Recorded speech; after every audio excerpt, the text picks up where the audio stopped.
You're listening to the Geriatric Mamas Podcast with Jessica Raziri and Sonia Tapley.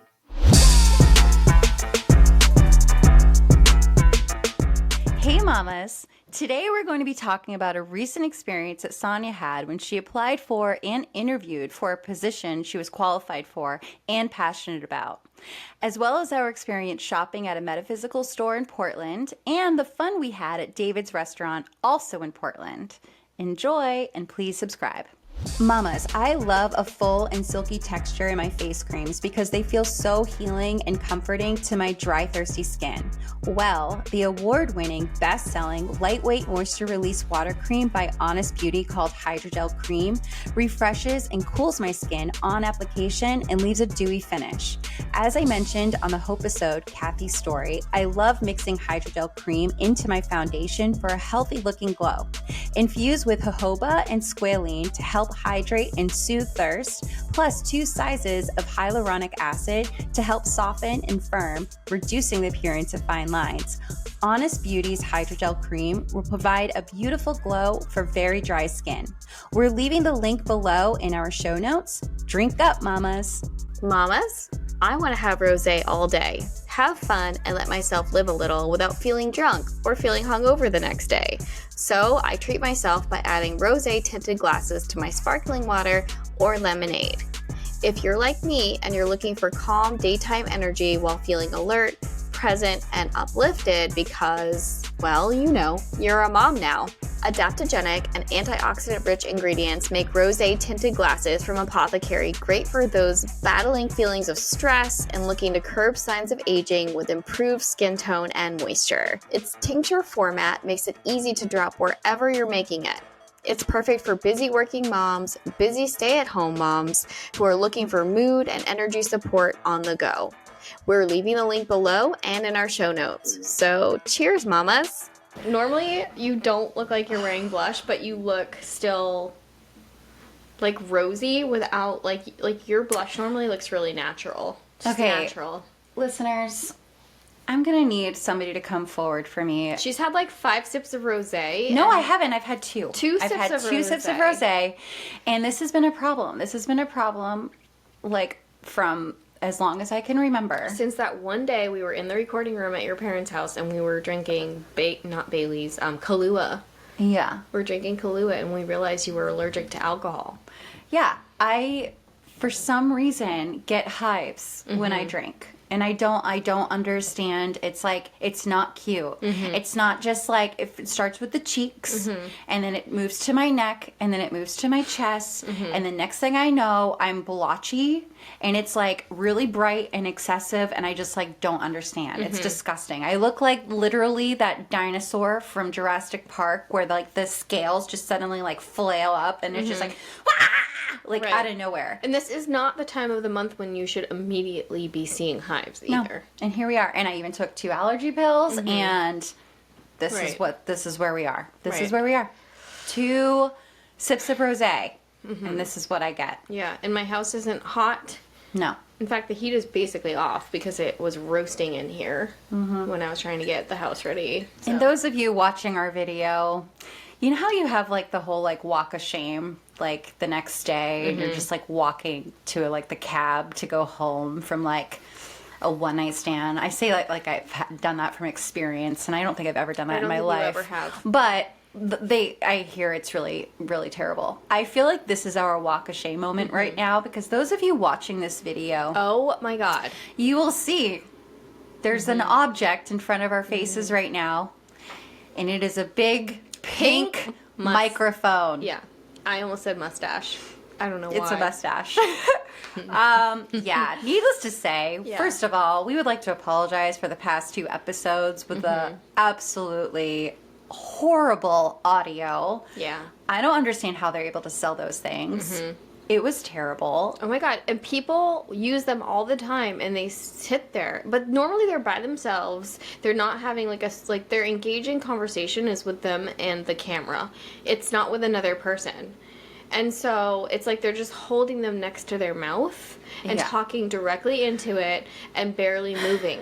I don't know what brand they're using because they don't all sound that bad. No. It was like every S sound, like it was like nails on a chalkboard. All the P's were like, Yeah. like so emphasized. And the S's. I have like strong S's. I think what you're going to notice sometime over the next few weeks is that we're going to be in pink headphones. We're gonna full on headsets. Yeah. Like by the time we're done. Yeah. So that way we won't feel the urge to touch it. If we do, it'll be like a freak accident. yeah. So if you're watching the video, you're gonna notice we're both individually leaning into the microphone because that's the only time you hear whoever's talking. Yeah. And I'll probably forget, so I might sound like I'm in a tunnel every Like once you in a have while. so far from this entire Yeah, from this first entire part interview. of this. I remember one time Jessica's cousin Kate was like she texted us and she was like, why does Sonia sound like she's so far away? Yeah. And I was like, because she gets annoyed with me when I tell her to talk into the microphone, but then this is why. It's because she sounds like she's in a tunnel. I am also not a very loud talker. I am. No, you're not. Unless I am drunk and overemphasizing something. How did you ever get through cheering? Because you have to like That's really acting. project. That was acting. So I guess I have to act Yeah. for Yes. podcasting. Just act. Just That was acting. And I definitely wasn't drinking in high school because I didn't start drinking until way after high school. I was a goody two shoes. People tried to give us Are you beer. sure? Yeah, because people tried. I feel like I corrupted you. But we were always pretending like we were drinking out of our cups. Remember, we were Because we were like, but we were also like trying to be like so skinny at all times. We were barely taking in calories. And also, we went to this house party one time. Oh my god. We went to this house party and it was under construction. I mean, it wasn't bad, but like the back porch was taken off the side of the building because they were rebuilding the back porch and they had sliding glass doors still to go outside. Yeah, and then it was just like a drop. It was just like a drop off with no porch. And we found out at one of these parties that someone, don't know who, someone, We have an idea. we know who it was. We absolutely know who it was. Someone called the police about this party because they were feeling a little salty about it. And we, Jessica and I, completely sober with The cops show up. So like Yeah. we're completely sober. We're doing nothing wrong. We're just at this party. we had red Solo cups, but we hadn't There was sipped out of nothing them. in it. Yeah. And the cops show up and everybody starts jumping out windows, jumping off this like thing. They open up the back door and just jumping.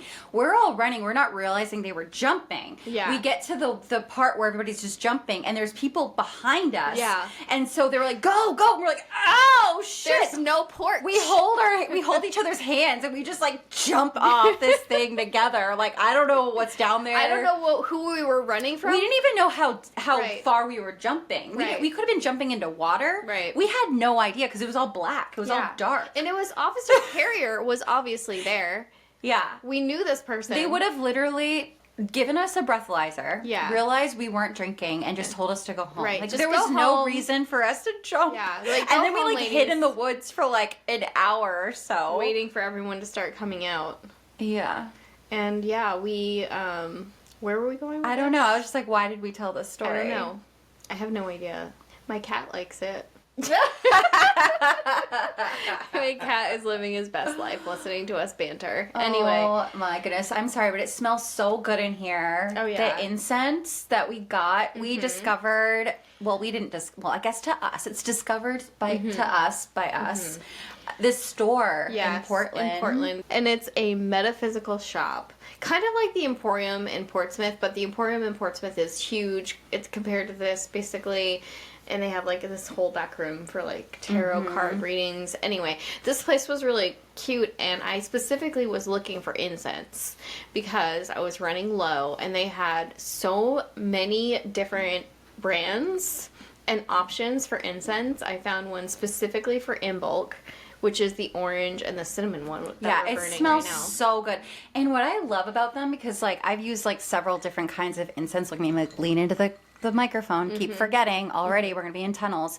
What I love about them is that like if you notice the amount of smoke that is coming from them, they literally fill up the entire room, and it just smells so good. Like the others that I've had, they kind of just stay in their little area. This is like thick, but like Smoke. And when I say smoke, like I don't want you to think that like we're like, you know, like smoke boxing ourselves in this room. It's not like that. It's like just like a yummy, I don't know how to describe it. It's just like a hug of clouds around you. Like it's just, it's so delicious. Like last night I fell asleep with the same brand, lavender, and I had like the TV on like the fireplace crackle, and it was just so nice. I love that. I bet it was like so peaceful. We'll have to leave the brand in the show notes. Yeah, which ones did you get? You got the orange cinnamon. And the lavender. And the lavender. Yeah. Okay, I got lavender, rose, pine, and patchouli. Am I saying that right? Yeah. Patchouli? Yeah. Delicious.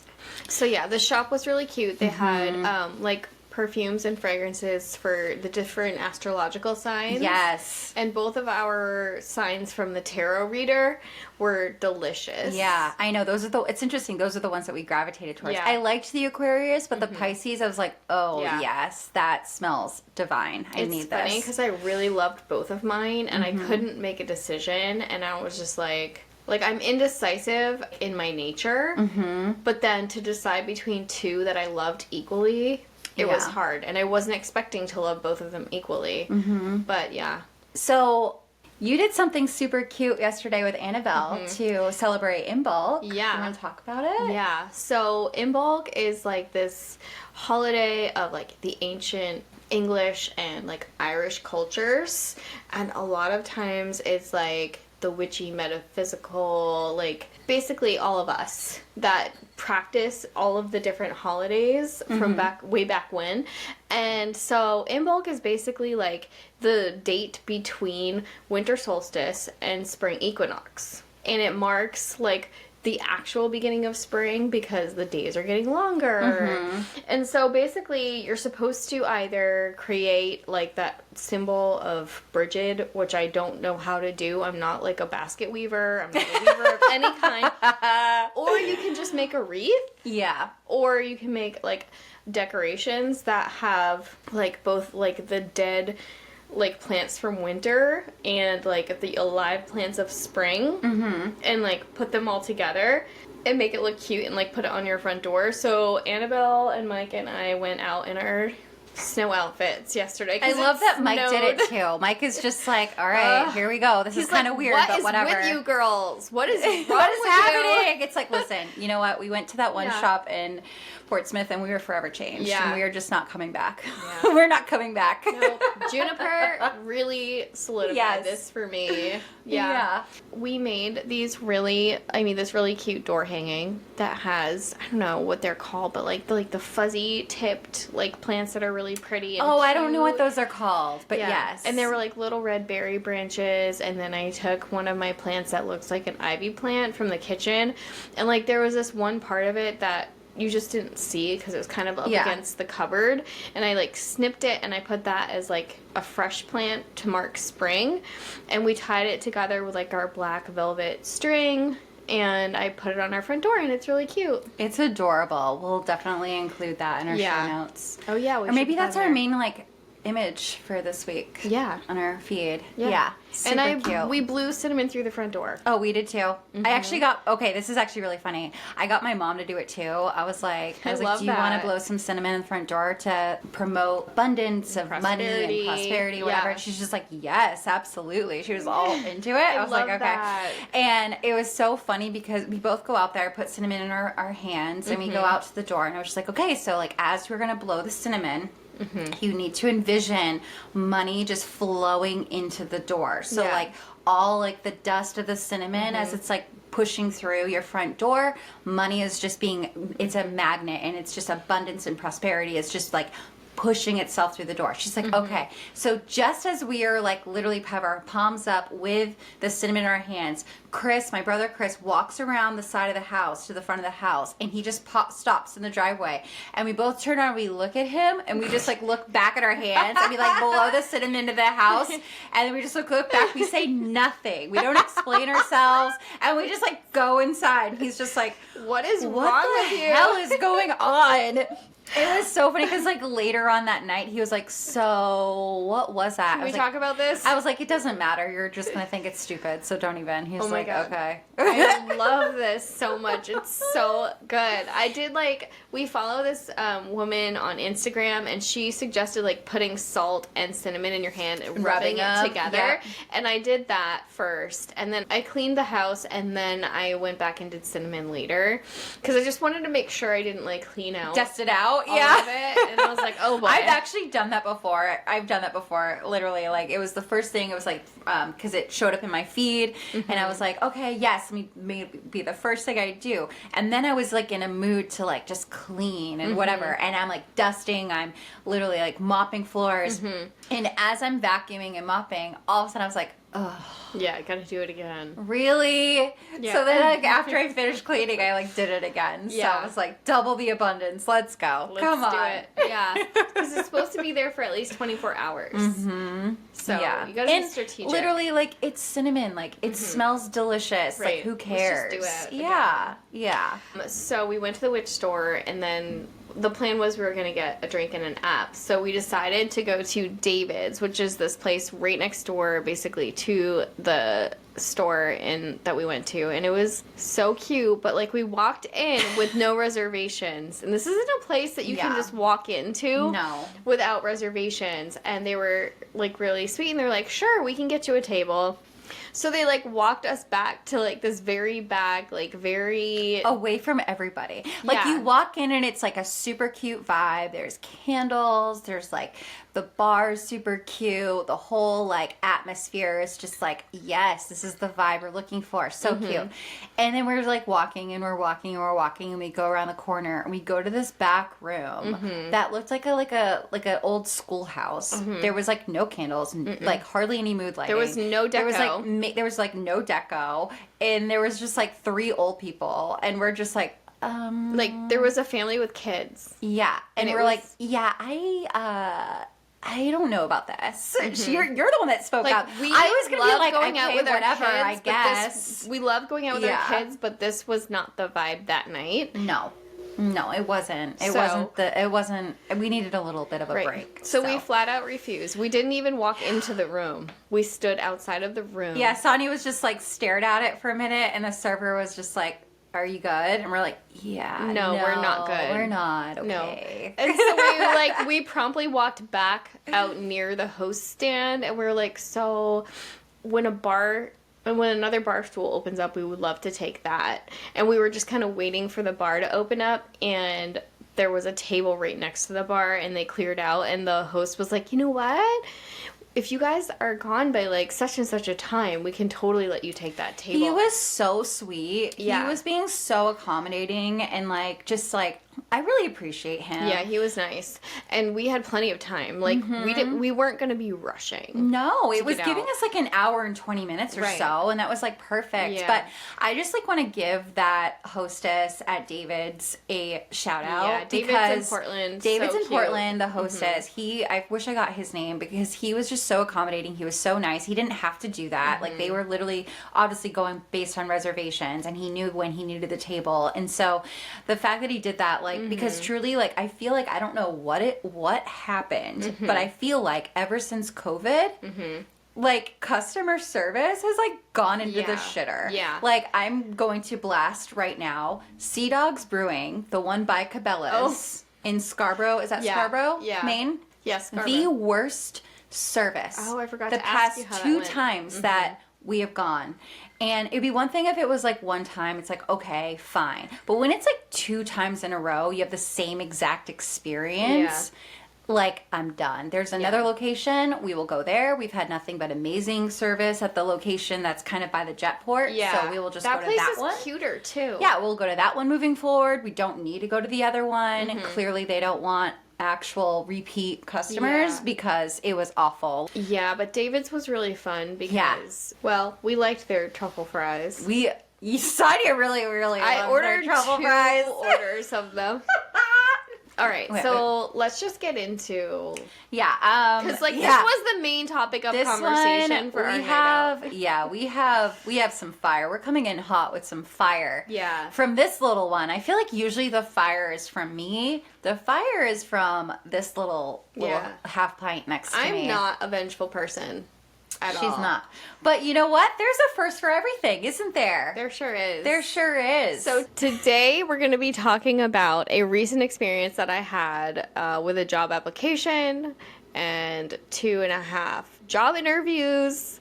It was very unique. And it was definitely something that's relevant to us mamas. It's a mama thing. Yeah, and especially after the episode we just had with Stephanie as well. Yeah.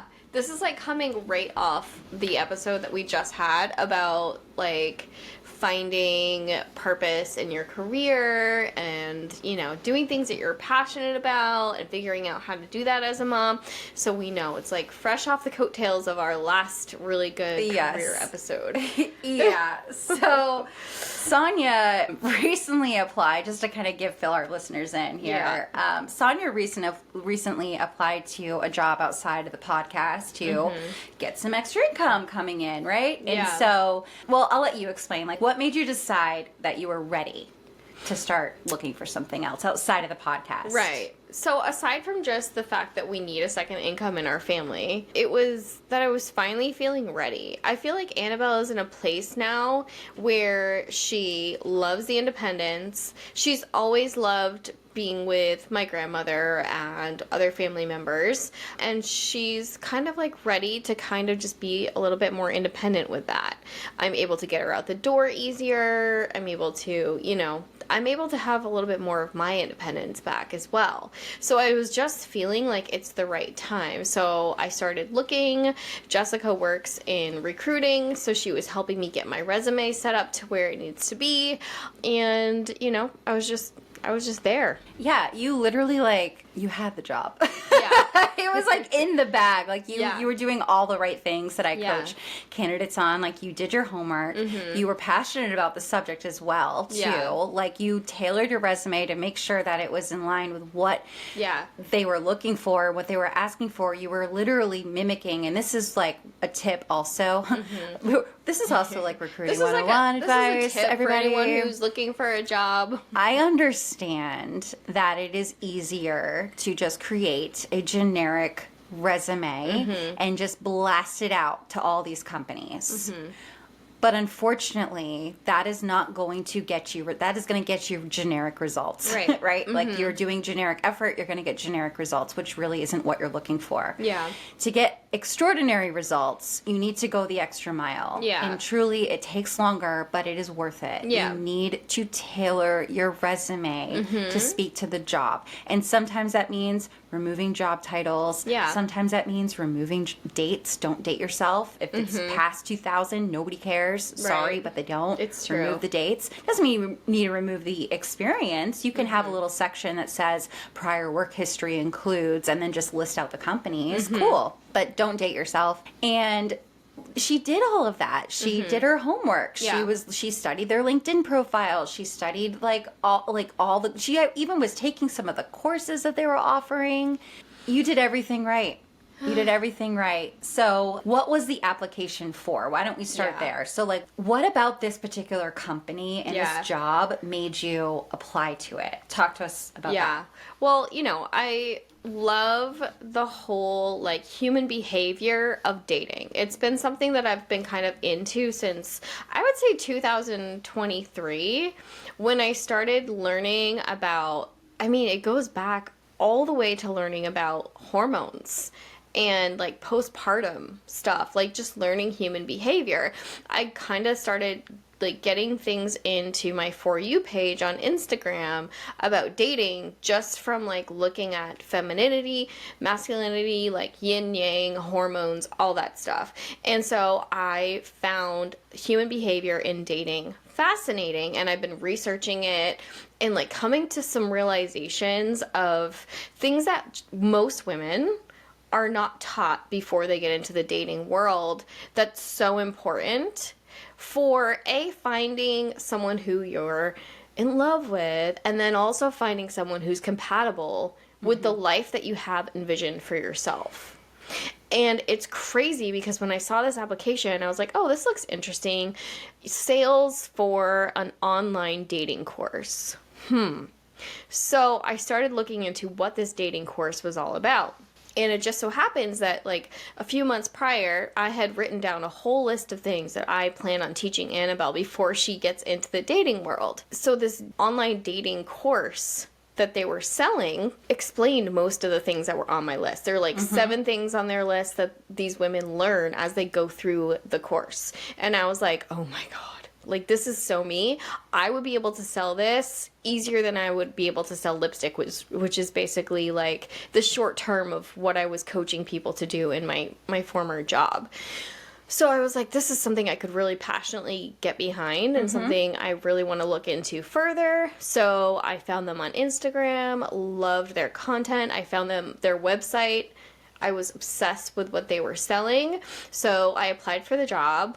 I applied for like 2 jobs within the company, and I applied for them 3 times. And then finally I upgraded my LinkedIn profile, and it brought me to this page where when you apply for jobs, it brings you straight to their like company application, not just like the instant apply on LinkedIn. So once I did that, it was like, I think that was my official 3rd time applying for the same position. I finally got an email back from them saying that my application looks amazing. My resume looks like it's a great fit. My experience looks like it's a great fit for their company and what they're looking for in the sales role for the course. And I was like, okay. And I had seen everything. They were very transparent in their LinkedIn job posting about the schedule, demands, about what the job is and what the role would entail. It's demanding. And it was very transparent, and I was still very excited and very passionate about it. Mike knew I was passionate about it. Like, my whole family knew I was passionate about this. Jessica knew I really wanted to do it. And it's actually one of the only jobs I've seen that I've been excited to apply for. Even given all the demands. Yeah, I know. You were like super excited about it. And like, I mean, like I said before, like you did everything right. And then you finally got an interview request. You were stoked. Yeah. I was like, literally, I was in the middle of my workday and I see this text come through and I squealed. Yeah. I was like, oh my God, she got an interview. So exciting. Because literally what I felt like was like, that is like half the battle too. Is like, you just need to, your resume is your hook. Like you're fishing, it's your hook. And then once you get them in and you reel them in, you just needed the interview. And I knew that once you had the interview and once you talked to them, you were going to be fine. You had the job. I was so like confident that I was like, she just needs an interview and she's all set. Yeah. So the first interview is basically like one of those video interviews where they ask you the question and then you have so many takes where you can answer the question and decide if you like that take or not. And then they take you through, once you're done with the video actual interview portion, they take you through a personality test, and then they had you do, like, basically it was exactly what I remember the SATs to be. So I knew I did really well on the video interview. I'm very familiar with those. That's actually what my former company did, and I was a hiring manager. And so human resources basically analyzes the video interview and then they forward it to you if they feel like you're a good fit. And then you do the personality test, and then you do this, for this particular company, the SAT test to see, like, your aptitude, basically your intelligence level. I feel like I would have failed that portion. Well, I think I would have done a lot better than I did if I had remembered that it was timed overall, not just timed per question. For the personality test, it was timed per question, but for the, I'm going to just say SAT for easement, but like for the SAT part, it was timed overall, and you had 15 minutes to answer 50 questions that were extremely challenging because, again, they were SAT-style questions. Which, like, what? I don't understand what the purpose of this is Right. also, too. Like, Yeah. employers, like, what is this doing for you? Right. Like, I don't understand what, like, how Yeah. this determines if you're a good fit for this Yeah. particular role or not. Like, oh, because she can respond to this. I don't understand. It was Like, very it's- high pressure, and I didn't realize how high pressure it was because I was thinking that I had a certain amount of time per question, not overall. But apparently, I did great on all of this because I got a text message and an email from the hiring manager saying, "We think you're a fabulous fit for this role. We can't wait to talk to you more about it. We're looking forward to scheduling an interview. We need to get this wrapped up by the end of the week. So can you please schedule your second interview with us by Friday?" And so I was really excited. I knew I passed that SAT part with flying, not with flying colors. I'm not going to say that. But I got the second interview, and it was an hour-long interview. You texted me about the SAT portion, and you were just like, I don't know how I feel about it. I feel like I totally tanked that. And I was so confused. I was like, SAT questions? What are you talking about? Like, Yeah. I understand, like, a personality test. I understand, whatever. But, like, to just get that intense with, like, I just, no. That's just, that it's not a thing. Employers, stop. Just stop. Just stop. But when you passed that, because that was the part that you were the most worried about, when you Yeah. passed that, I was like, okay, Yeah. we're good. We are Yeah. good. We went out and celebrated. Like, I took this bitch out. I was like, okay, we are cheersing, we are toasting. Well, first of all, I mean, I just always look for excuses and reasons, and it was To just celebrate? It was just a reason. How I felt. high-goo of you. I I mean, know. high-gee. Oh, God, I don't know. Hi-goo. Hi-gee. Hi-goo. I don't know. Where's Google when you need her? I don't know. Anyway. But yeah, we were celebrating. I was Yeah. like, good. That was the only part that you were uncertain about. Yeah. And now you have a second interview. That's an amazing sign. Yeah. Like, you got this. Yeah. So, how did the second interview go? Well, for the first 55 minutes of the hour, it went amazing. It went swimmingly. She asked me to basically sell her what I was selling formally. I sold it. It's a lot different than selling an online education course. I feel like under the umbrella that I was working under previously, I was under a huge umbrella of several different brands. So the script for each thing that we were selling was very different. And these are things that I taught and I coached. But overall, it was important for me as a person to be able to just teach sales no matter what you're selling. So we kind of honed in on the fact that this company has a specific script that they use to sell things. And so under that impression, how would I sell? And so then I sold that, and I saw the eyebrows go up. I saw the impressed face, and we were just kind of talking for a little while, just bantering about the company and how amazing the company is, how amazing the mission of this company is, because it is truly amazing what they're doing. And we also talked about the founder and how this person is very much still involved in the day-to-day, but passionate about creating more content. We talked about so much. We just got really into it. We talked about how amazing her team is and how excited that I was to be a part of it. Like, you just felt really good. Like, you were really good. It was easy. It was flowing. Yeah. It wasn't the type of interview where you were being grilled. It was very conversational. You felt like you were connecting. You felt Yeah. like you were building a relationship. You're like, I could work with this bitch. Like, Right. this is I was envisioning myself as part of the team because I could tell she was seeing me as part of her team. And then the questions that I asked really had to do with the metrics that they were looking for and what she needs from me. And so she pulled up this spreadsheet and told me what I would be making as if I was already part of her team. She was talking to me this is what you'll be seeing every day. This is what we're going to be talking about in your one-on-ones and all of this stuff. And I was asking her about her top salesperson and how they gauge against all of this stuff and what, I was talking to her about these kinds of things, and we were just interacting as if we were already a boss and an employee. You know what I mean? And then, so it was basically the end of our conversation. It was time to go. It had been basically 55-ish minutes. And she was like, so what do you like to do?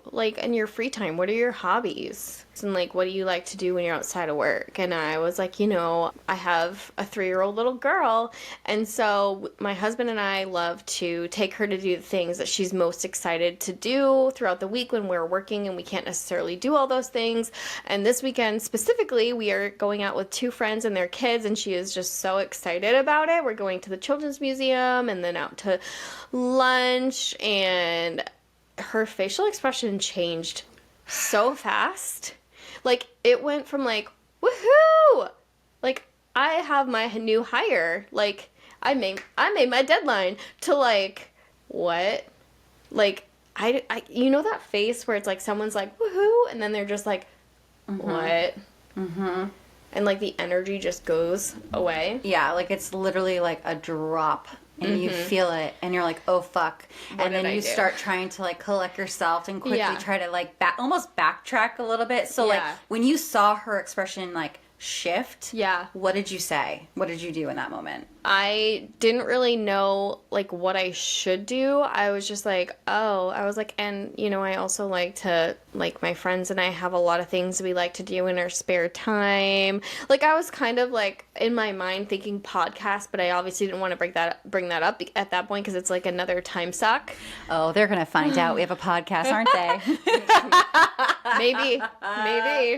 Yeah. So, like, did she say anything? Like, when her face dropped, like, what did she say after that? Well, she goes, well, we should probably talk about the schedule. And I was like, okay. Because, like, I had already seen in the job description that they needed some nights and weekends. So I feel like for her, like, immediately what was happening was she realized I had a child and that specific weekend I had plans and I was doing something. But, like, it's very clear in their job description that nights and weekends are going to be a thing. I didn't know the extent or, like, what that meant, but I knew that we were ready for it. So it was very strange. And we started going through, she was like, yeah, you saw that we're going to have, like, some nights and some weekends, and I can't ever guarantee that, like, one weekend day isn't going to go away. And I was like, that's fine. There are 2 weekend days. And she was really honing in on the fact that she wasn't sure that there was ever going to be a time when I wouldn't have to work on the weekend outside of, like, vacations and stuff. And this is something where, she doesn't know, like, all of the background of my personal life, but for me, that's not necessarily a big thing because Mike works every other Saturday, and I have really good, like, my mother-in-law is always free on the weekends. And so this was something where my mother-in-law would easily just be like, yeah, let me take her. That's great. So we have childcare, it would have been fine.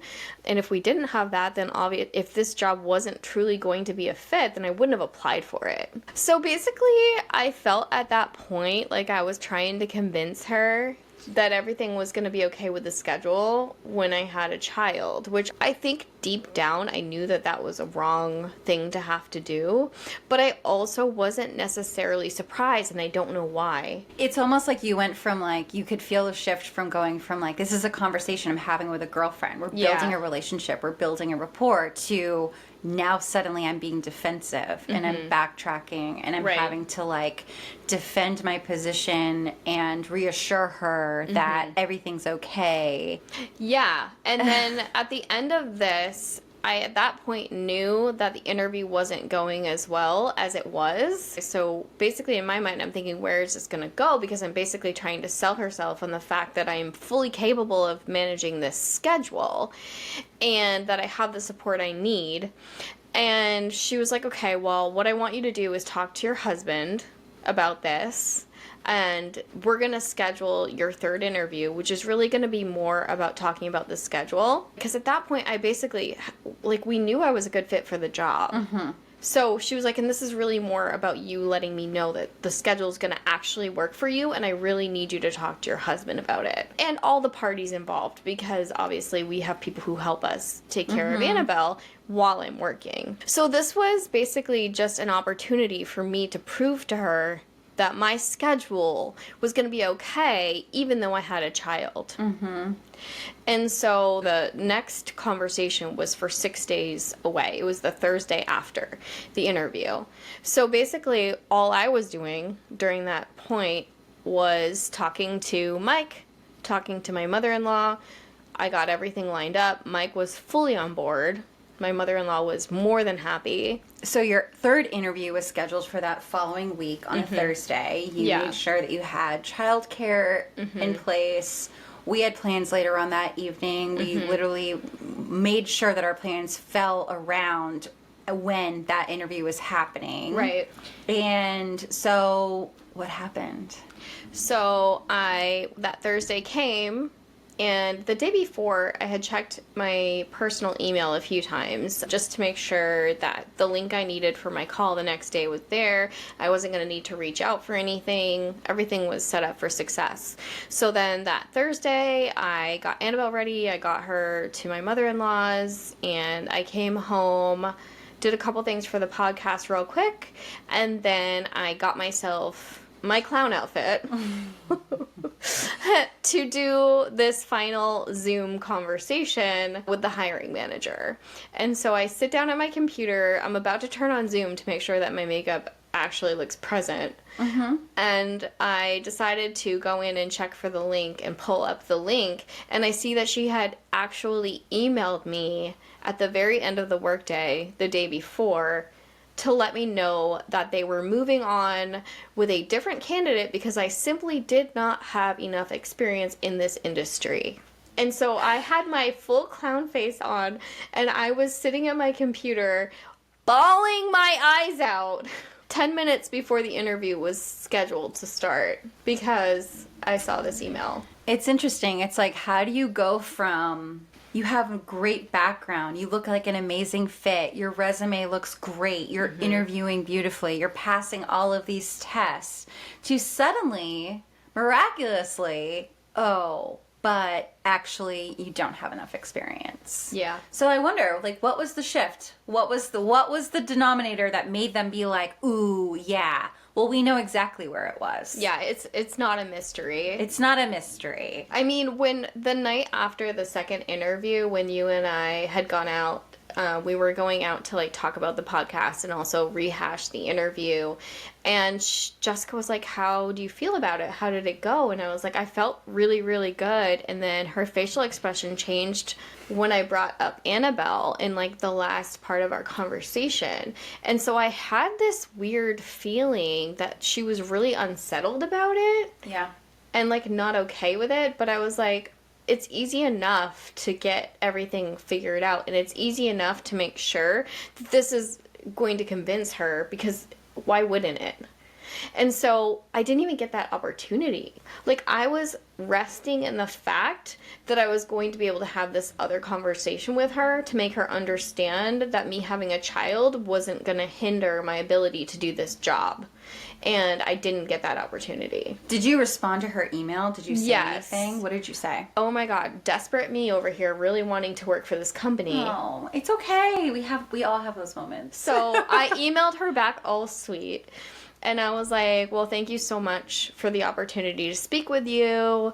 I really love the mission of this company. So if there's ever any other opportunity that would be a good fit for my skill set, I would love to hear from you. Again, why? I did what I did. I said what I said. No, actually, that was perfect that you said that, because it's the whole thing about like kill them with kindness. Yeah. Because you remained professional and like a boss ass bitch from the beginning to the end. Mm-hmm. And you don't let her see that she got to you. Yeah. You know what I mean? You're just being like, okay, all right, cool. I respect your decision. And if you think you have anything else, let me know. Yeah. Doesn't mean that you're going to be open to it. Doesn't mean you're going to accept it. Doesn't mean you're going to be sitting around waiting. That is desperation. Yeah. That's not what you're doing. No. You were literally just been like, okay, bye. Mm-hmm. Hey mamas, are you someone who's 35 plus and struggled with fertility, endured a miscarriage, experienced heartbreaking fostering or adoption challenges, or were perhaps flat out told by a doctor that you will never conceive naturally, and despite the odds, eventually found your happy ending by becoming a mama? Send us your story at geriatricmamas.com. We would love to feature your journey to motherhood on a future Geriatric Mamas episode. Jess, you work in recruiting. You most likely have some good insight on moms applying, interviewing, and landing roles that are consistent with their skill set, experience, and schedules. How would you handle an applicant who has a small child, the light of their life, and the work schedule conversation? Yeah, this is a very delicate subject. And the first thing before I answer the question that I want to say is that, ladies, if you notice a shift in your interviewing process the moment you mention that you are pregnant, you're trying to become pregnant, you have a child, that is your sign that you do not need to be working for this company. Because that is a red flag that this is the type of company that is not going to be respectful of your time. They don't care about you as a person. They see dollar signs. That's it. You are not going to have that work-life balance. You're not going to have time for your family. You're not going to have compassion or empathy when your baby is sick. They don't care. And you don't need to be working for a company like that, because already it takes so much of you to remove yourself from your child. And if you're going to be giving up precious moments of their life that you can never give back, it needs to be for a company that appreciates that, that values that, and respects that, and respects you, and values you, and is wanting to give back to you in that way. And when you see a company that views being a mother as a weakness almost, that is definitely a giant red flag. So when you first told me about her face dropping, I immediately was like, ugh, God, here we go. As if the SAT test wasn't already an indicator. But then this, I'm just like, okay. No. I wasn't ready to give up because I'm so passionate about the mission of this company. What they're doing is something that I would want to do. So it's like, it's so hard to process the fact that there's a company that fits so much into my values that I'm not going to work for because of this. It's like, it's hard to process. Right. And I get that. But it's like, there's other companies. It doesn't have to be this one. It doesn't have to be this one. No. There's definitely other companies. And I think that the positive out of this is that it showed you that you can score a job in this field that you're passionate about. You can get the job that you are really excited about. But you don't need to get it with the wrong company. That's literally going to take away precious moments that you can never get back. And then not even value them. Right? So to answer your question, it's definitely a very delicate thing, because how I handle it is, and I come from a different position as a recruiter, because I'm not an internal recruiter. I work for an agency. And so the advantage to that is that you can tell me anything. The more you tell me, the easier it is for me to help you. When you're dealing with a recruiter for an internal company, so if it's a recruiter for, let's say, Target, right? And you want to work at Target and you're dealing with their internal recruiter, I would be very careful to be as transparent, because everything is going to get immediately to the hiring managers. But with me, it's kind of, there's a buffer, because it's not immediate automatically. Like, I work for an agency. I'm not exclusive to one particular company. I work with multiple companies. So I usually share that with the candidate up front. You're like a matchmaker. Exactly. It's like, the more you tell me, the better. Like, just lay it all on me. I need to know everything. Tell me, and then let me be the filter of what I decide to disclose to the client. You like, just tell me everything, then I will decide what to share. So I always tell candidates that for the very, very first interview, less is more. Just focus on your experience, focus on your resume, focus on the skills that pertain to the actual job. Obviously, there's outliers. There's an exception to every rule. So if you are vibing in the interview and it's very casual, it's very laid back, and the client is disclosing that they have a family and they have kids and they're very family oriented, then go for it, right? Like, sure, like, share that. I would never share that you are pregnant or expecting or trying to Start a family. or that's in the cards for you anytime soon or whatever. Regardless of how you feel you're vibing with that hiring manager, I wouldn't. I would wait until you got the job and then be like, oh, guess what I just discovered? pregnant. I just realized I'm 8 months pregnant. Oh my God. How crazy. I have a funny story about that. We'll get into that after. So I would say first interview, err on the side of caution. Less is more. Focus on your experience. Unless it's a unique situation, you feel that it's safe to share. But wait until they share first. Yeah. Like, they need to be the ones to share that first. Otherwise, you don't even talk about it, don't even bring it up. If you're at the final stages of the interview process, I feel like a lot of people just look at interviews as a one-sided thing. Like, I need them to like me. I want them to like me. I want them to hire me. I hope I'm good enough. Well, the shift needs to be two ways. It needs to be 2 ways, yeah. This is an interview for you as well. Yeah. You need to see, is this the company that I want to work with? Are they worth me taking away this precious time with my child that I can never get back to spend with them instead? Can I see myself working with these people? Are they going to value me? Is this the type of culture that I am going to really resonate with? That is now your time to decide if this is truly for you or not. And so I think at that point, when you know you're on the final round, which you did, you were on the final round of interviews, then yes, I would absolutely test the waters at that time. And I would absolutely share that because you need to see how they're going to respond to it. Yeah. And she showed you. She showed you who she was. She showed you who the company was. It wasn't cute. It wasn't pretty. No. She showed you. She gave you a peek behind the curtain. So to answer your question, how I handle it is less is more. I focus just on the skill set. If I ever have a question, like I had, and this isn't relating to moms, but it's still kind of a similar thing. I had a candidate recently who was hearing impaired. And so they had the full setup to make it so that they could do their job as you needed. Like, there was no issues, right?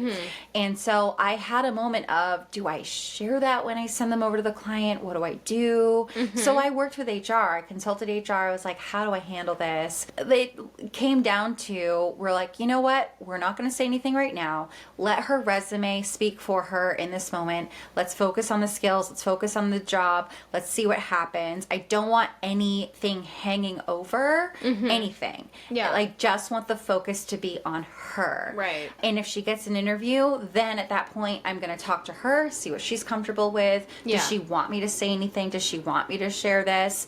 And kind of go from there. So that's honestly my advice. I even have a little bit of a pause when I see people on their LinkedIn took time off to raise a family. Yeah. Full-time mom or whatever.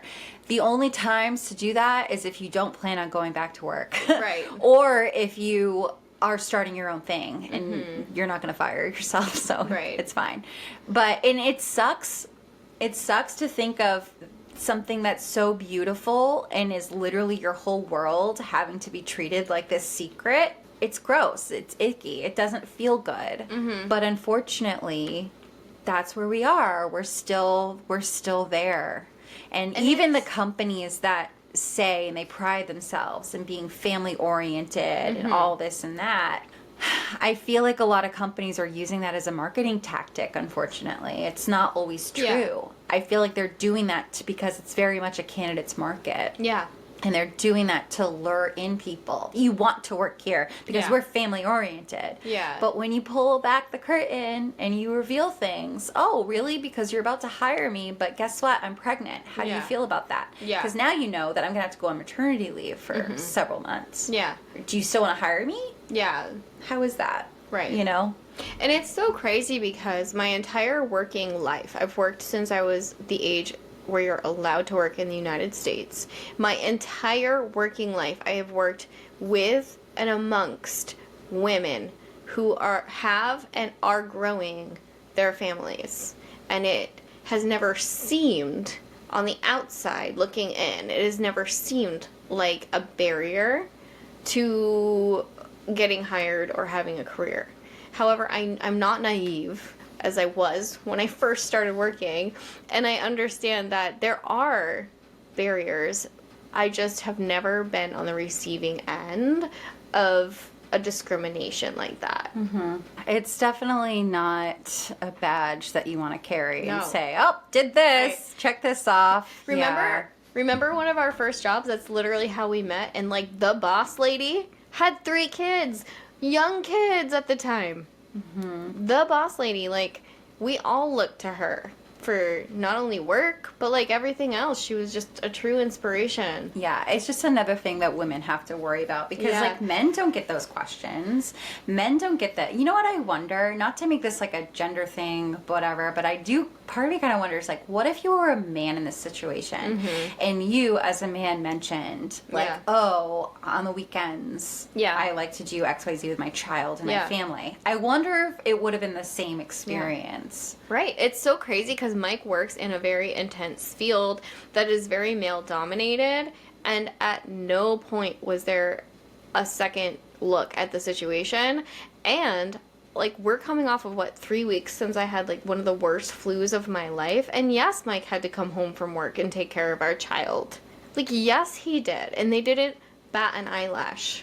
So I have a funny story as a recruiter dealing with this whole topic. This happened Oh my God. years ago. Yeah. So I was telling Sonia about this to try to cheer her up. That's my defense. Whenever like things get weird and awkward and like And icky, Sonia's bawling her eyes out with big, huge tears. yeah, my immediate response is like, okay, happy joke, light the situation. Let's tell a funny, happy story. So I shared this with her. This was like probably at this point, I don't even know, probably like 10 years ago, 9 or 10 years ago. And I was working for this different company. It was also an agency. And one of the sales reps was working so hard to get into this one company. They kept calling. And it was like, we used to work with the company. We didn't anymore. And so it was just trying to get back in with them. And he was just relentless. He's like, I'm just going to get in there. I'm going to get in there. The company finally was like, okay, listen, we need a production artist. I don't remember what the role is. We'll just say it was a production artist. We need a production artist. It's for 6 months. Like, let's see who you got. Sure. They were desperate. They decided to finally give us a shot. And so he comes to me, he's all excited about it. He's like, finally, I got into this company. Yay, great. So I start working it, whatever. I like send over this like amazing woman. She's checking off all the boxes. She's worked for similar companies. Her portfolio is beautiful. Like everything is just perfection. And so I share with her the timeline. I tell her that this role is starting in August. She's like, there was a little bit, now that I'm looking back and reflecting on it, there was a little bit of a pause. And I was early in my recruiting career, so I didn't really pick up on it. I feel like today I would have picked up been like, on "What's that. going Yeah, on?" I've been like, what's going on? But I didn't. I just kept going. And she was like, okay, yeah, sure, cool. Yeah, let's go. And I'm like, all right, great. So I send over information. They loved her, of course. I knew they would. And I was like, yeah, I'm just like so good at what I do. So she gets an interview. And at the time, obviously, this is like pre-COVID. So it's an in-person interview. And so she goes to the interview. Everything's great. So I'm assuming everything's great. So we wait, like, it's like an hour goes by, and then all of a sudden the client calls us, and I'm just like, oh my God, they're calling. Like, they could have totally emailed, like, Yeah. how great she is, but, like, this is a phone call situation. Yeah. Like, this is Like, great. they're so excited. This is so good. So I'm just, like, all by myself, my little recruiter pod, just feeling so good about myself. And then I get this, like, message, and it's like, hey, from the sales rep, do you got a second? And I'm like, oh, what? Like, what is going on? Happened. He's going to tell me about the offer. It's coming. It's coming. Yeah. So he comes over and he's just like, okay. So the client apparently was just like, are you guys, do you guys like know why this role is available? And my colleague was just like, well, I know that somebody's going to be going out on leave, and so you're needing some coverage. She's just like, yeah. So I'm the person who's going out on leave because I'm pregnant and I'm going to be going on maternity leave. And he's just like, oh, congratulations. She's like, yeah, thanks. And we're in like June or something, I think, or like May. I don't know. We were like right at the beginning of summer. And so we're like, okay. So they're trying to line this up, get it ready to go. And he's like, okay. She's like, well, so the candidate that you sent over, she's great. Like her portfolio, everything on paper is amazing.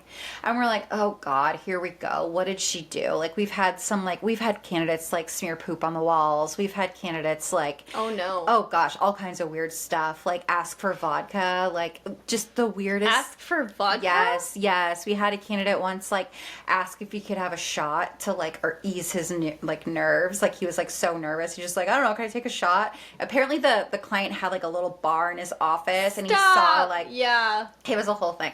And we're just like, are you kidding me? Who does that? Whatever. The weirdest shit. I should like the stuff. You could write a book. The stuff that people do is just like beyond me. So I was waiting for it. I was like, oh God, here we go. Like, what did she do? What did she do? I can't control people. My product is people and I can't control them. And it's awful. Yeah. She goes, well, she's pregnant. And we're like, okay. Yeah. Like, not understanding. She's like, no, like, she's like really pregnant. Like, more pregnant than I am. Like, she could be going into labor soon. Yeah.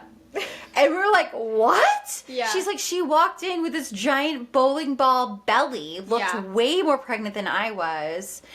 She's like, I don't think she's going to be available to cover my maternity leave. I don't know what's going on here. And so, like, it was just, I think, probably what the candidate's thought process was. And she was like 8 or 9, like she was literally due any week. And I think her thought process was, I'm going to have my baby, I'm going to spend like a few months, and then I'm going to start this job. Right. Which is great.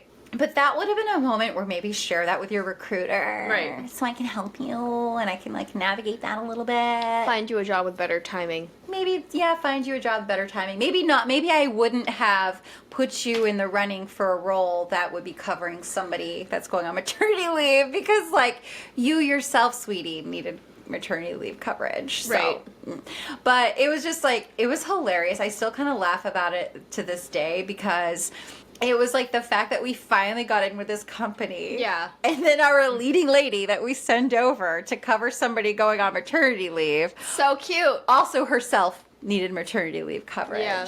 But the story has a happy note. She actually did end up getting a job with them through us, like a few months. When? Yeah, like later. Yeah, it was like a year later. Because the thing, they did love her. Yeah. And then once the client came back from whatever, they had another role, and she actually circled back, was like, is she still available? And we're like, yes, she is. So it had a happy ending. They still did bring her in. It truly, in that moment, it was just a timing thing. But it was just a funny overall, like, it was just very uncomfortable. And it was sad because I talked to the candidate after, and she was kind of like, I could hear it in her voice that she was just like, she's like, I don't really know what to do. I'm a single mom. I know I need work. I can't really afford to take time off and not be working. I'm staying with my family. And I was just trying to line something up for after. And I know it was a little ambitious with timing, with when I'd be ready to come back. And it turns out that she actually took about like 7 or 8 months before she decided to go back to work. And she was just like, it worked out. I had no idea how much I was going to want to stay home. So yeah, good for her. Yeah, it was an experience. Oh my God. I know. It does have a really happy ending. It does have a happy ending. I love that it has a happy ending, but it was really funny. It was definitely a lot of twists and turns to get there, but it was like so good. So what you're saying is that I could still possibly get a job with this company. You don't want to work for this company. I'm joking. Girlfriend. They pulled the curtain, they showed you what was up. It stinks, it's gross. Yeah. Get out of there. It's not cute. No, I'm totally kidding. I know you are. I've got different plans. I know you are. So, why don't we did start this episode off by saying that we're not usually vengeful. No, we're not. We're not. All. I am not a vengeful. I will stay silent as possible, as physically possible. If my mouth doesn't open, normally it doesn't. Right. So, there's a first for everything. And you are motivated AF right now. I'm feeling really motivated. Yeah, so what did this whole experience start, what did it spark in you? What's going on? So I basically told you like months ago that I had written down like all of these things, basically principles, that I plan to teach Annabelle before she's in the dating world. And you were making fun of me because you're like, that teenagers don't listen to their parents. And I was Right. like, well, we're going to do this before she hits that stage. When I feel that stage starting to emerge, we're going to dive into the course of dating, essentially, for Annabelle. She's going to get like a mommy course on this.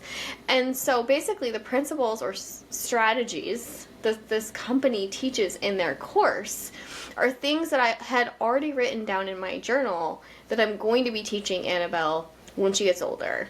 And so I've decided that since what this company sells is the course, I've written down the principles. I haven't written down like the curriculum, but I want to create the curriculum in my own way, the way that I would teach Annabelle. Mm-hmm. And I want to basically do what they're doing and sell it. Yeah. And I'm going to do it. I have the website. I've started the homepage. I need your photography skills. And yeah. Don't get mad, get even. Mm-hmm. I feel like someday my daughter's going to thank me for this. Maybe she'll even join my sales team. Yeah. I love this. I think this is so exciting. Yeah. I think you're going to kill it. I'm definitely 1,000% in support of this and totally going to back you up. And Yeah. I will help in any way that I possibly can. And so I think that the silver lining in all of this is that, like, it gave you the fire and the motivation to just get out there. Because, like, think about it. Like, this company, it's not a huge company. No. They're doing well, but it's Yeah. not a huge company. No. And it's one person, it's one man who decided to put his words on paper and start a course and make it a whole system. Yeah. And you can do it too, and you're a woman, so it means you're going to do it better. Yeah, exactly. Neither one of us can talk. The So- rosé. The rosé Yeah, cheeks. the rosé. It's called rosé because it gives you some rosé. I feel like it's so crazy that you had 2 sips and you immediately flared up. I know. Jurassic Park style. Yeah. Oh my gosh, we'll have to like leave the scene of Jurassic Park that we're talking about in the show notes. Maybe it's probably You know already the part, right? That yeah, little dinosaur. it's like a meme. It's like, oh my god, he's so cute. Yeah. There's a meme of it, so we'll definitely leave that in the show notes an so you instant can enjoy flare this up. with us. All right. Well, this bottle is definitely starting to hit me, so I think that's our And there's cue. more left for us to enjoy. Yeah, and we can't let it go to waste No. because Sunday fun day. Sunday fun day. So, thank you everyone for listening. Be sure to tune in next week. Your support is keeping the podcast going. You can help by following, subscribing, rating, reviewing, and especially by telling a friend to listen anywhere or watch on YouTube. For more info, you can check out our website at geriatricmamas.com. You can also follow us on Instagram and TikTok at geriatric_mamas, on YouTube at geriatric mamas, Twitter at geriatric mamas, and follow our group page on Facebook, Geriatric Mamas. If you have a topic idea that you'd like us to discuss, are interested in being a guest, or simply have a funny geriatric story to tell, you can go to geriatricmamas.com and hit be a guest or send us your story. Oh my god, if anyone's watching the video, you're gonna see me looking around the room like I'm lost because I'm like looking at my diffuser, checking out my All right, everybody, candles. I gotta go find Sonia. I don't know where she went. Bye-bye.